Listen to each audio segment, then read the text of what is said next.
امت کی ایک عظیم المرتبت اماں جان حضرت سیدہ عائشہ صدیقہ رضی اللہ تعالیٰ عنہ، فضائل تو میں تھوڑے وقت میں بیان نہیں کر سکتا۔ دنیا کفر ایک اعتراض کرتی ہے اور بڑا غلیظ اور انتہائی خبیث قسم کا اعتراض کرتی ہے کہ عائشہ کی عمر بہت چھوٹی تھی جب وہ نبی کے نکاح میں آئی ہے۔ توبہ نعوذ باللہ، وہ حضور پر وہ بکواس کرتے ہیں۔ میں ان کو دعوت فکر دینا چاہتا ہوں۔ میں کہتا ہوں نبی پاک صلی اللہ علیہ وسلم، توبہ نعوذ باللہ، کوئی بشری تقاضا دور تک بھی مصطفیٰ کریم علیہ السلام کے دل میں تصور میں ہوتا تو جب آپ 25 سال کے جوان تھے، عرب میں مصطفیٰ جیسا حسین کوئی نہیں، عرب کیا روئے زمین پر کوئی نہیں، پوری کائنات میں کوئی نہیں۔ آپ نے کس عورت سے نکاح کیا جو 2 مرتبہ بیوہ ہو چکی ہے؟ ام المومنین حضرت سیدہ خدیجہ۔ اگر مصطفیٰ کریم علیہ السلام کے تصور میں کوئی بشری تقاضا دور تک بھی ہوتا تو وہ دور تھا۔ آپ عرب کی خوش شکل اور یوں کہہ لیں مالدار ہر اعتبار سے اپنا ساتھی وہ پسند کرتے جو کم از کم جوڑ بنتا ہوا نظر آتا۔ حضور کی عمر 25 سال ہے اور جب مصطفیٰ کریم علیہ السلام کی عمر 50 سال ہوئی تو سیدہ حضرت ام المومنین خدیجہ کا وصال ہوا۔ 25 سال حضور نے گزارے۔ کتنے ہو گئے؟ 50۔ 25 میں 25 شامل کریں تو 50 ہو گئے۔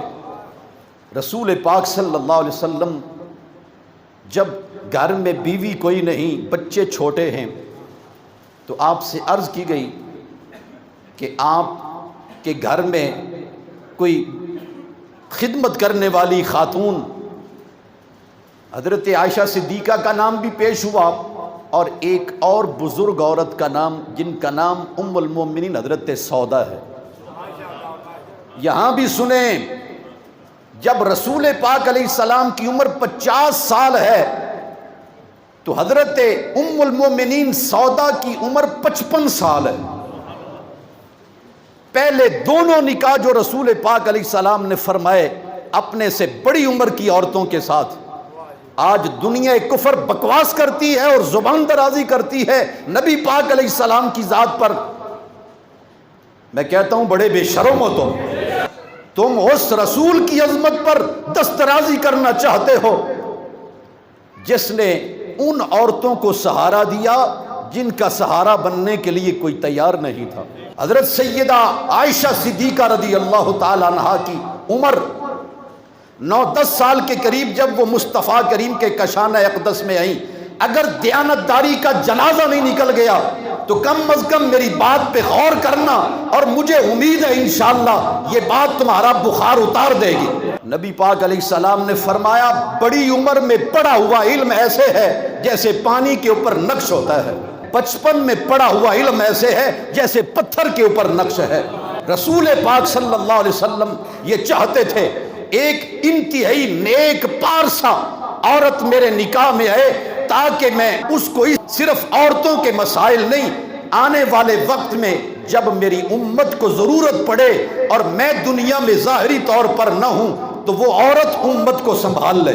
اب سنو مصطفیٰ کی حدیث۔ رسول پاک صلی اللہ علیہ وسلم نے ارشاد فرمایا لو جمع علم نساء هذه الامة فيه ازواج رسول اللہ، اگر اس امت کی ساری عورتوں کا علم جمع کر لیا جائے اور میری ساری ازواج کا علم جمع کر لیا جائے، کان علم عائشہ اکثر من علمہن، فرمایا عائشہ کا علم ساری امت کی عورتوں سے کہیں زیادہ ہے۔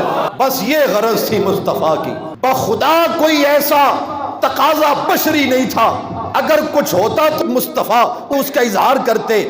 جب وہ عمر تھی، کبھی 40 سال کی عمر سے، کبھی 55 سال کی عمر کی عورت سے حضور نکاح فرما رہے ہیں، اور جب 55 سال سے عمر زائد ہوئی تو سیدہ عائشہ حضور کے نکاح میں آئی۔ حضرت عائشہ کو حضور کے پاس 9 سال ملے اور امت گواہ ہے انہوں نے حضور سے اتنا علم حاصل کیا، اتنا علم حاصل کیا۔ اب دلائل دینے کا وقت کوئی نہیں، امام اعظم بیٹھے ہوئے ہیں اور آپ کے استاد بیٹھے ہوئے ہیں۔ ایک شخص نے آ کے سوال کیا کہ حیض والی عورت بچے کو غسل دے سکتی ہے؟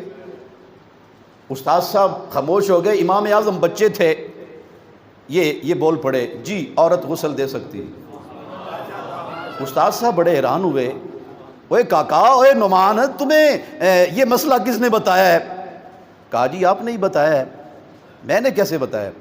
کہا آپ نے وہ حدیث نہیں سنائی تھی، حضور اعتکاف میں تھے اور حجرہ بالکل مسجد کے ساتھ تھا، دروازہ درمیان میں، اما جان حضرت عائشہ صدیقہ فرماتی ہیں میں حیض سے تھی، مصطفیٰ نے سر انور مسجد سے نکالا، میں نے حضور کا سر دھویا اور آپ کے سر میں تیل لگایا اور کنگھی بھی کر دی۔ یہ مسئلہ یہ ایک مسئلہ حضرت عائشہ نے بتایا اور امت کے لیے دروازے کھلے۔